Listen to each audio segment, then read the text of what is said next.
Hello, my dear students. Myself, Mrs. Sapna Tiwari from St. Mary High School, Jogeshwari East. Starry, do you know what is this? Night. Very good. And what about this? It is also night. Very nice. Starry, you know we all are dear to our parent. Can you tell me what is this? It is also dear. Okay, this is also dear. So there are many confusing words in English like this. So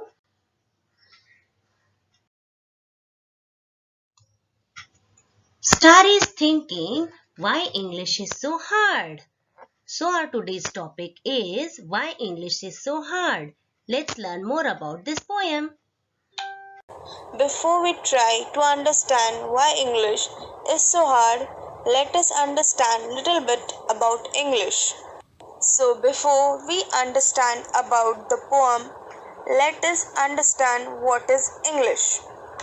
English is something which we use in order to communicate.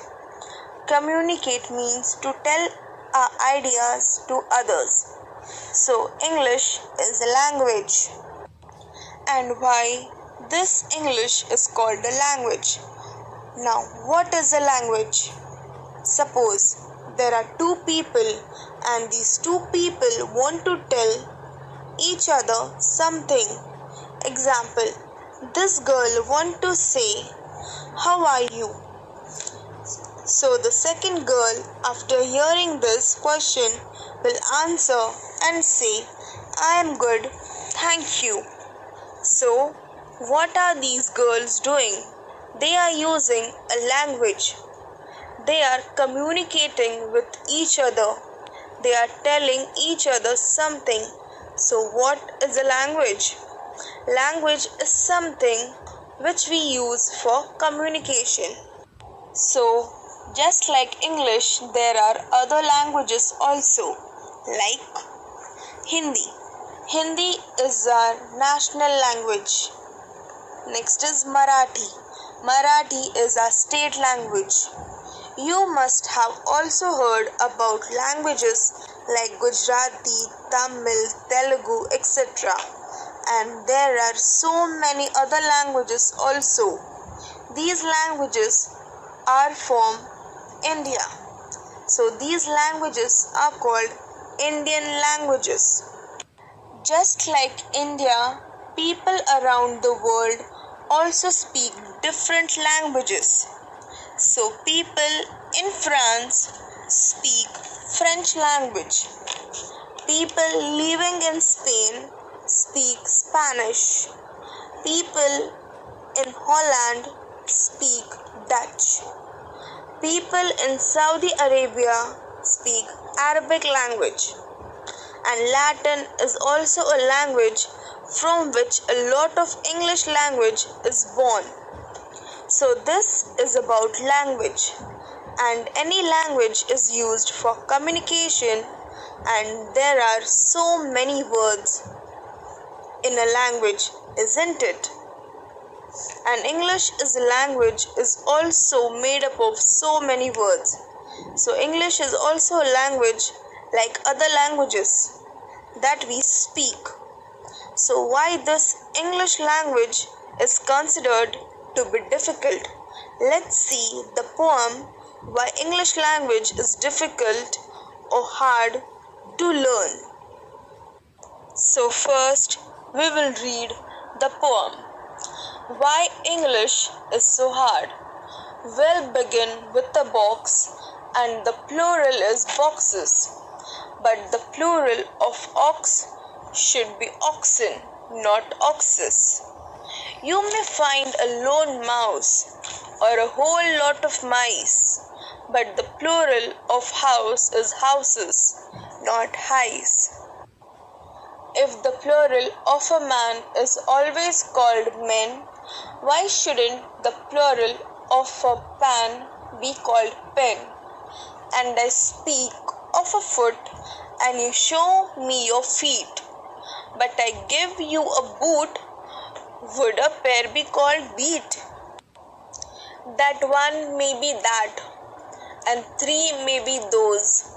Yet the plural of hat would never be hose. The masculine pronouns are he, his, and him. But imagine the feminine she, shiz, and shim. So, our English, I think you will all agree, is the trickiest language you ever did see. Here, poet says, we will begin with the box and the plural is boxes. Students, hope you have remembered about singular and plural. So, one noun is called as singular and more than one is called as plural.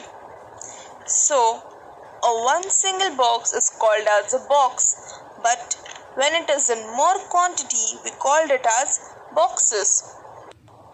But the plural of ox should be oxen, not oxes. Do you all know the plural of ox? Yes, it is oxen. And why not oxes? If box is boxes, then ox should be oxes. So here we find something strange in English language. You may find a lone mouse or a whole lot of mice. Lone mouse means one mouse. If it is one, we called it as mouse, but when there are many, we called it as a mice. But the plural of house is houses, not highs. So house means singular. Then what is the plural of house? It's houses. If mouse is mice, then why not house is highs?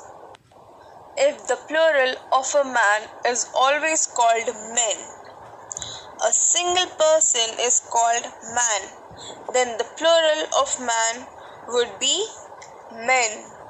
Why shouldn't the plural of a pan be called pen? If we follow the rule, man is singular and men is plural, then the plural of pan should be pen. But it is not so. The plural of a pan is pans. And I speak of a foot and you show me your feet. Do you all know what is foot? Foot means it is a part of our leg which we use to wear our shoes or sandals. So, for one we call it as foot, but for many we called it as a feet. But I give you a boot, would a pair be called beat? Now for one we say boot, and for pair, pair means two. For pair, will it be called a beat? No, a pair is always called as boots. That one may be that, and three may be those. Students, when you point out something, we say that. Example, that is a book, that is a bag. And if there are many, we call it as those. Example, those are bags, those are umbrellas. Yet the plural of hat would never be hose. Say if that is those, then hat should be hose. But no, that is wrong. The plural of hat is hats. The masculine pronouns are he, his, and him. So students, pronouns are the words that are used in place of a noun. So if masculine means male or a boy, if masculine pronouns are he, his, and him. Example, he is a boy. His hair is black in color. I spoke to him, etc. But imagine the feminine she, shiz, and shim. Now, feminine means female or a girl. The feminine form of he is she.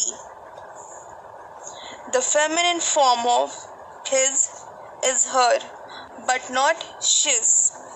The feminine form of him is also her and not shim. See, there is so much difference between each and every word. We don't follow the same rule all the time. So, our English, I think you will all agree, is the trickiest language you ever did see. So, students, usually in our mother tongue, like Marathi or Hindi, we follow the same rule for almost all the words. But in English, it is not so. So, do you feel that English is the trickiest language? Yes, it is the trickiest language, so we should practice it more.